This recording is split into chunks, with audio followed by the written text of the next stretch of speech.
Merhaba, ben Alperen. Yeni bir hikayeye hoş geldiniz. Barcelona'da ailece tam 7 gün geçirdik. Bu 7 gün boyunca şehrin en ünlü yapılarını gördük. Denize girdik, tarihi sokaklarında yürüdük, bol bol yemek yedik ve çocuklarla birlikte Barcelona'nın farklı yüzlerini keşfettik. Peki, Barcelona'da 7 gün nasıl geçti? Nereleri gezdik, neler yaptık ve bu şehri ailece deneyimlemek nasıldı? Bu videoda Barcelona'daki ilk günümüzden son günümüze kadar tüm yolculuğumuzu sizinle paylaşacağım. Hadi başlayalım. Barcelona'ya gelir gelmez otele yerleştik ve hemen kendimizi dışarı attık. İlk durağımız Casa Milà oldu. Ardından Passeig de Grècia üzerinden yürüyerek Casa Batlló'ya doğru ilerledik. Daha ilk saatlerden Barcelona'nın mimarisi kendini göstermeye başlamıştı. Yol boyunca karşımıza çıkan birbirinden farklı yapılar ve detaylar, şehrin neden mimarisiyle bu kadar ünlü olduğunu hemen hissettiriyordu.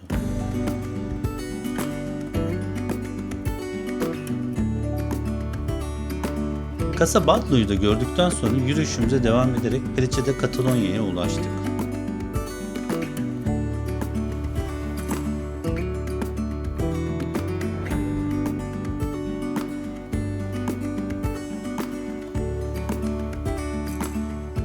Ve burada ilk günümüzün güzel sürprizlerinden biriyle karşılaştık. Meydanda bir yemek festivali vardı. Farklı tezgahlardan yükselen kokular, müzik ve kalabalık meydanı bambaşka bir atmosfere sokmuştu. Biz de biraz dolaşıp farklı lezzetleri keşfetmeye başladık. Aslında Barcelona'daki daha ilk günümüz bize şehrin sadece tarihi yapılardan ibaret olmadığını gösterdi. Sokakları, yemekleri ve günlük hayatıyla da bizi içine çekmeye başlamıştı.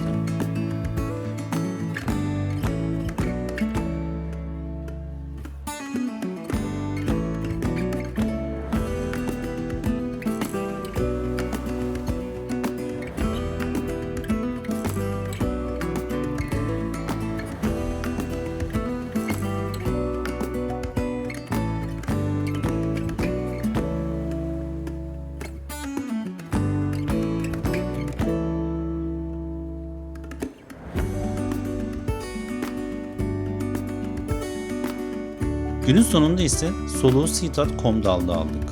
Barcelona'daki ilk akşamımızı burada güzel bir yemekle tamamladık. İlk günümüz böyle geçti. Ama Barcelona'daki asıl keşif ertesi gün bizi bekliyordu.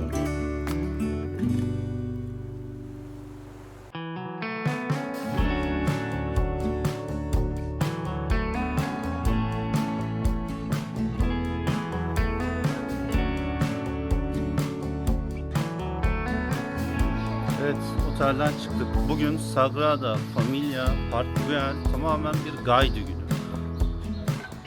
Bakalım nasıl geçecek. İkinci günümüzde Barcelona'daki ilk tam keşif günümüze başladık. Bugünkü rotamızın merkezinde ise Barcelona'nın en önemli isimlerinden biri vardı. Antoni Gaudí.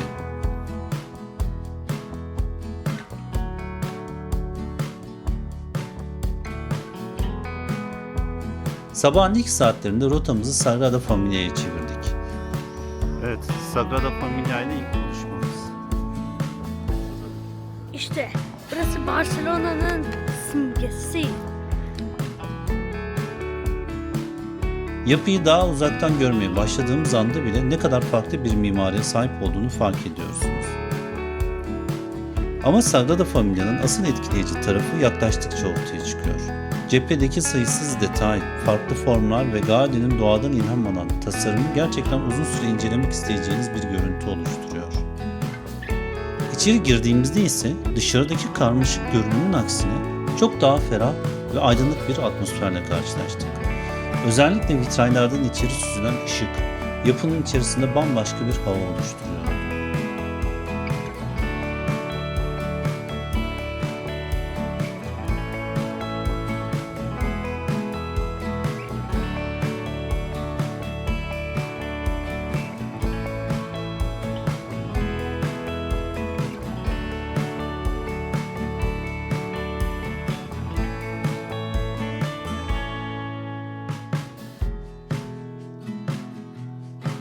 Sagrada Familia'dan ayrıldıktan sonra çevresini de biraz keşfetmek istedik.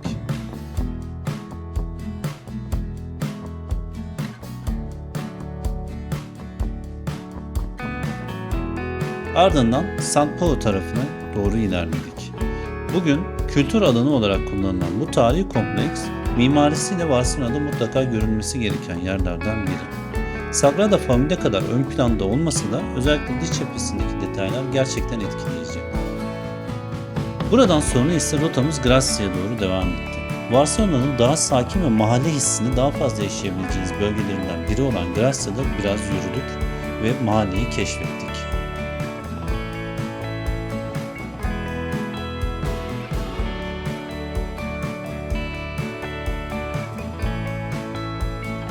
Günün devamında ise rotamızın son durağına Gaudi'nin bir başka eseri olan Park Güell'e doğru ilerledik.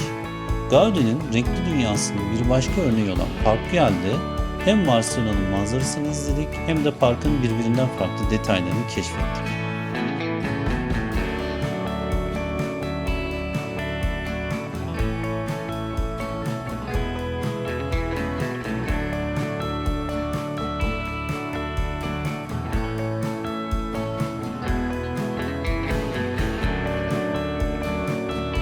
Böylece ikinci günümüzü de Barcelona'nın en karakteristik bölgelerini keşfederek tamamladık. Üçüncü günümüzde Barcelona'nın biraz daha sakin tarafını keşfetmek istedik. Güne Bogatel plajında başladık. Barcelona'ya göre daha sakin ve özellikle aileler için daha rahat bir atmosfere sahip olan Bogatel'de öğlene kadar denizin ve güneşin tadını çıkardık.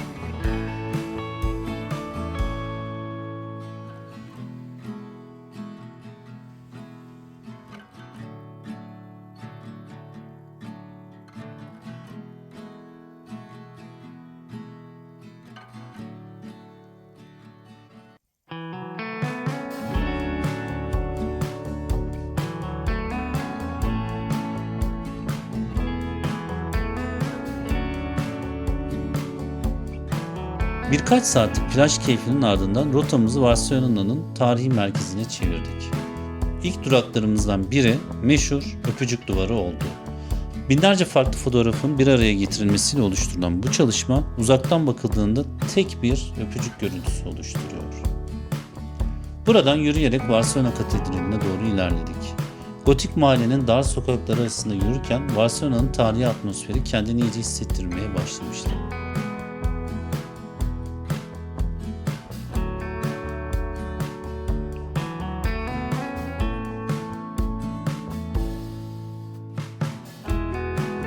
Günün son bölümünde ise Elburn'e geçtik. Tarihi binaları, dar sokakları ve hareketli atmosferiyle Elburn'de biraz daha yürüyerek 3. günümüzü tamamladık. Böylece güne Akdeniz'in kıyısında başlayıp Barcelona'nın tarihi sokaklarında tamamlamış olduk. 4. günümüzde ise rotamızı biraz daha yeşile ve ailece vakit geçirebileceğimiz yerlere çevirdik. Güne Arc de Triomphe ile başladık.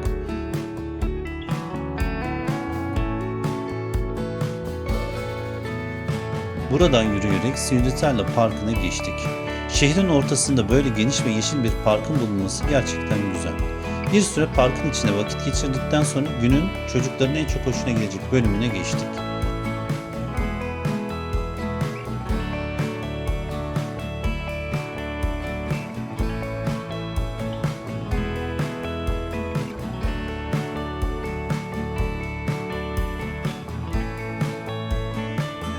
Barcelona Hayvanat Bahçesi'ni gezdik.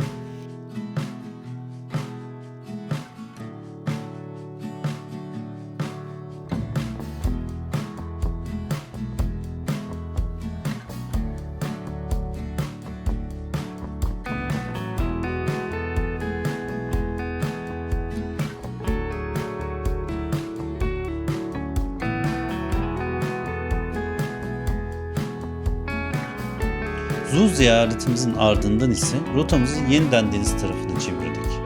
Günün son bölümünde Barcelona'ya geldik. Birkaç gün önce Bogatel'de daha sakin bir plaj deneyimi yaşamıştık. Barcelona ise çok daha hareketli ve Barcelona'nın sahil hayatını daha yakından hissedebileceğiniz bir bölge. İspanya'nın meşhur paellasını tatmak için Mana 75'e uğradık. Burada biraz yürüyüp denizin ve şehrin atmosferinin tadını çıkardıktan sonra liman tarafına doğru ilerledik. Günümüzü ise Christoph Kolomb anıtının bulunduğu bölgede tamamladık. Böylece 4. günümüzü Barcelona'nın yeşilinden başlayıp deniz ve liman tarafına uzanan güzel bir rotayla tamamladık. 5. günümüzde ise Barcelona'nın kalbine doğru ilerledik. Şehrin en hareketli meydanlarından ve caddelerinden geçerek Barcelona'nın merkezini keşfettik. Tarihi sokaklar, ünlü yapılar, kalabalık caddeler ve birbirinden farklı mimari detaylar. Bugün biraz daha yoğun bir şehir keşfi yaptık. Günün ilerleyen saatlerinde ise biraz da alışverişe zaman ayırdık. Barcelona'nın merkezinde dolaşırken hem şehri keşfetmeye hem de birkaç mağazaya uğramaya fırsat bulduk.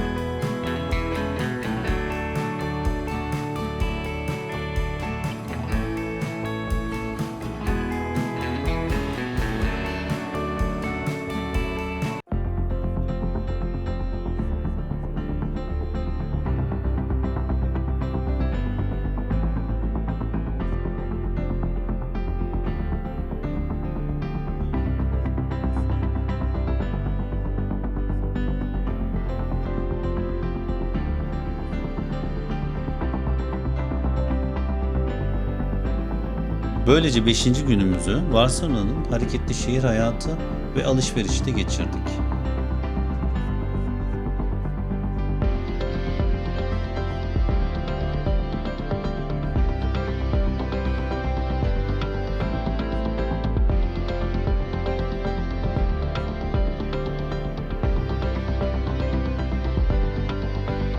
Altıncı günümüzde rotamızı Barcelona'nın biraz daha yukarısına Montjuic'e çevirdik. Greçya'da İspanya'dan başlayarak Arenas'ı, Venedik kulelerini ve Magic Fontaine'i gördük. Minak'ın önünden Barcelona'yı izledik. Günün ikinci yarısında ise o meşhur ve tarihi Tibidabo Luna Parkı'na gitmeyi planlıyorduk. Ancak havanın yağmurlu ve oldukça rüzgarlı olması nedeniyle bu planımızdan vazgeçtik. Bunun yerine yeniden şehir merkezine döndük. Gezinin sonlarına yaklaşırken biraz daha rahatlamak, şehirde dolaşmak ve alışveriş yapmak için kendimize zaman ayırdık. Barcelona'daki 7. ve son günümüzde artık dönüş zamanı gelmişti. Sabah son kez güzel bir kahvaltı yaptık. Sonrasında biraz daha Barcelona'nın sokaklarını dolaşıp bu şehirde geçirdiğimiz son saatlerin tadını çıkardık. Bir hafta boyunca her gün başka bir bölgesini keşfettiğimiz Barcelona'dan ayrılmak açıkçası biraz zor oldu. Ama geriye dolu dolu geçen 7 gün yüzlerce fotoğraf ve unutamayacağımız güzel anılar kaldı. Barcelona'daki 7 günümüz böylece sona erdi. Peki Barcelona'da 7 gün yeterli mi? Bizim deneyimimize göre kesinlikle yeterli. Hatta çocuklarla seyahat ediyorsanız 7 günün oldukça ideal bir süre olduğunu düşünüyorum. Çünkü Barcelona'yı sadece turistik noktalarını görüp geçerek değil, biraz da yaşayarak keşfetmek gerekiyor. Biz bu 7 gün boyunca Gaudí'nin eserlerinden tarihi sokaklara, parklardan plajlara kadar şehrin birbirinden farklı yüzlerini görme fırsatı bulduk. Bazen saatlerce yürüdük, bazen denizin kenarında dinlendik, bazen de sadece bir sokakta durup şehri izledik. Her gün Barcelona bize farklı bir şey sundu. Ailece geçirdiğimiz bu 7 günün sonunda Barcelona'dan güzel anılarla ayrıldık. Tekrar gelir miyiz? Kesinlikle. Çünkü 7 gün bize şehri tanımak için yetti. Ama Barcelona'nın hala keşfetmediğimiz birçok yeri olduğunu biliyoruz. Eğer siz de Barcelona'ya gitmeyi planlıyorsanız umarım bu video kendi rotanızı oluştururken size fikir verir. Video hoşunuza gittiyse beğenmeyi ve kanala abone olarak bana destek olmayı unutmayın. Ben Alperen. Yeni bir hikayede görüşmek üzere. Hoşça kalın.